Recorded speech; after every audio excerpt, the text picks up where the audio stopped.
예, 시작하도록 하겠습니다. 금융투자소득세 시행 촉구 시민사회단체 기자회견을 소개하게 된 조국혁신당 차규건 의원입니다. 오늘 기자회견에는 시민사회단체 연대회의와 경실련, 민변 그리고 참여연대가 함께합니다. 시민사회단체 말씀을 듣기 전에 간단하게 한 말씀 드리겠습니다. 조국혁신당은 줄곧 금융투자소득세 시행 여부를 9월 내에 결정해야 한다고 주장해 왔습니다. 그러나 10월이 된 지금 금투세 시행 여부는 더욱 오리무중인 상황에 빠졌습니다. 심지어 야당에서조차 윤석열 대통령과 한동훈 국민의힘 당대표가 주장하는 것처럼 금투세를 폐지해야 한다는 주장까지 나옵니다. 금투세 시행 여부가 결정되지 않으니 시장의 불확실성은 더욱 심화되고 있습니다. 이래서는 정말 안 됩니다.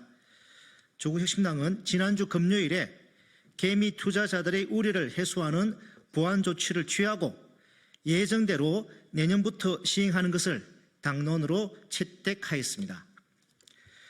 현재 원내 정당 중에 금투세 시행 여부를 결정하지 못한 정당은 더불어민주당이 유일한 것으로 알고 있습니다.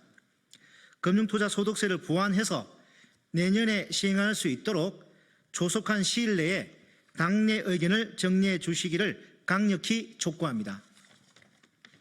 그럼 지금부터 민주평등사회를 위한 전국교수연구자협의회 민교협의 공동의장이자 충남대 경제학과 교수이신 정세은 교수님의 발언을 시작으로 시민사회단체 분들의 발언을 듣도록 하겠습니다. 감사합니다.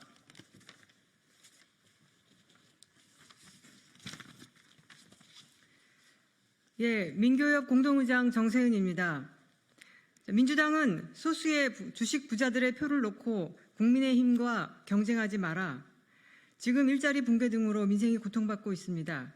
자영업자들은 코로나 때보다 더 어렵다고 합니다. 이로 인해 현재 우리 정부와 국민이 힘을 합쳐 대응책을 모색해도 시간이 부족한 상황입니다. 그런데 마땅히 도입해야 할 금융투자소득세를 두고 너무도 긴 시간을 허비하고 있습니다. 해답을 제시해야 할 정치가 논란과 정쟁을 부추기고 있습니다. 금융투자소득세는 이미 한 차례 유예되었고 그런 상황에서 다시 유예한다면 결국은 폐지의 길을 걸을 수밖에 없습니다. 그렇다고 한다면 민생을 위한 조세 정의는 물 건너갈 것입니다. 주식투자 저변이 넓어졌다고 하지만 금융투자소득세를 부과해도 세금 납부자는 최상위 1%에 그칠 정도로 주식은 일부 계층이 대부분을 소유하고 있습니다. 금융투자소득세를 폐지한다면 바로 이 계층이 큰 혜택을 보게 될 것입니다. 금융투자소득세 폐지는 부자 감세로서 부의 대물림과 자산 양극화를 심화시킬 것입니다. 최근 조사에 따르면 국내 주식을 10억 원 이상 보유한 미성년자 주주가 90명이라고 합니다. 그들의 부모는 왜 자녀에게 주식을 사줄까요? 어릴 때 상장 주식으로 증여하게 되면 그 자녀는 이후 세금 한 푼도 안 내고 자산을 불릴 수 있는 것이 현재의 조세 시스템이기 때문입니다. 부유층은 그런 식으로 부를 대물림할 뿐 아니라 자신도 종목당 50억 원이 안 되게 주식을 보유함으로써 거대한 자산을 세금 한 푼 내지 않고 굴릴 수 있습니다. 윤석열 정부가 합의를 깨고 폐지를 주장할 때 민주당은 부자 감세를 신랄하게 비판해야 합니다. 그것이 바로 민주당 정체성이어야 합니다.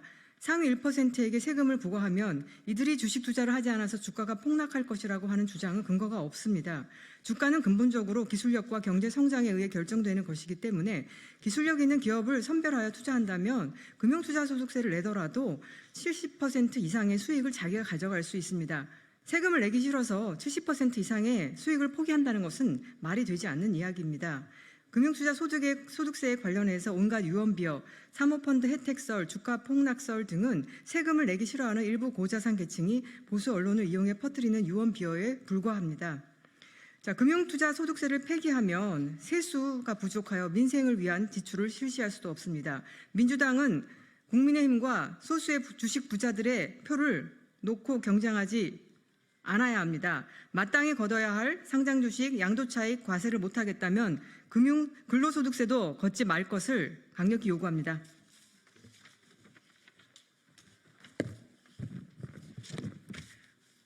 예, 기자회견 공동 주최하게 된 참여연대 사무처장 이지연입니다. 세금이 곧 정치라고 합니다. 그런데 그 정치가 사라진 지 오래입니다. 금융투자소득세는 잘 아시는 것처럼 2019년 7월에 추경호 원내대표가 금융투자 상품의 종류에 따라서 각기 다른 과세 방식 때문에 과세 형평성에 문제가 있기 때문에 이를 바로잡자 이런 취지로 법안을 발의한 바도 있습니다. 지극히 상식적이고 타당한 주장입니다. 그렇기 때문에 여야 합의도 이루어진 것일 것입니다. 그런데 그때는 맞고 지금은 틀리다고 합니다. 국민의힘은 아예 공식적으로 폐지를 주장하고 있고 더불어민주당도 여기에 동조해서 시장과 투자자들에게 혼란을 가중시키고 있는 정부 여당에 동조하면서 중심을 잡기는커녕 되레 갈팡질팡 논란을 이끌고 키워왔습니다. 손해보다가 가끔 한 번씩 돈 버는데 거기다 세금을 내야 한단 말이냐. 억울하죠. 이게 이재명 대표가 한 말씀이라고 합니다. 금융투자소득세는 5년간 손실분까지 감안해서 과세액을 정하게 하고 있습니다. 이게 앞뒤가 맞는 말이 아니죠. 서민과 중산층을 대변한다는 민주당의 강령에는 금융세제는 소득이 있는 곳에 과세한다는 조세 원칙 하에 합리적이고 공정한 과세 기반을 구축해서 자산 불평등을 완화한다라고 적혀 있습니다. 민주당 의원들이 당론을 직접 결정하지 못하고 지도부에 위임한 것이 강령과 조세 원칙 앞에 부끄럽기 때문이 아니었을까 생각이 듭니다. 앞으로 민주당이 이 법안을 처리하지 못하고 어떻게 자산 불평등 완화를 이야기하고 윤석열 정부의 부자 감세와 세수 결손 문제를 비판할 수 있을지 모르겠습니다. 김건희 여사가 도이치모터스 주식 거래로 13억의 이익을 얻었다는데 주가 조작으로 수십억 양도 차익을 올려도 세금 한 푼 안 내는 현실을 개선할 입법을 걷어차고 어떻게 이 문제를 지적할 수 있을지 모르겠습니다. 이번에도 예정대로 금융투자소득세를 시행하지 못하면 앞으로 국회의 합의는 국민의 신뢰를 받을 수 없을 것입니다.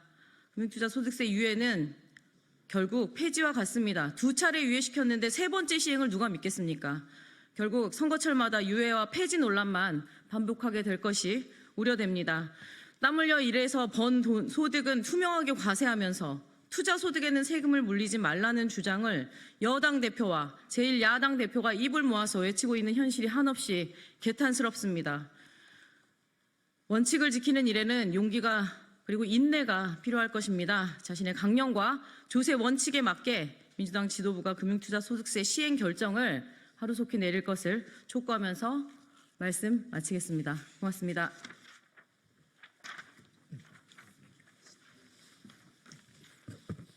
네, 반갑습니다. 공동주최하게 된 시민사회단체 연대회의 운영위원장 이승훈이라고 합니다.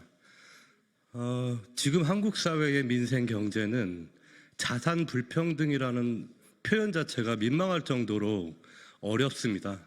그리고 다양한 사례들이 뉴스를 통해서 보도되고 있습니다. 2번이나 유예를 해야 할 만큼 애초에 금투세를 시행하기로 했었던 그 취지와 목적이 여전히 유효합니다. 그럼에도 불구하고 정쟁에 목매여서 시행하지 못하고 있습니다. 부의 대물림을 경험하는 세대들에게 정의로운 미래를 기대하기 어려울 것입니다.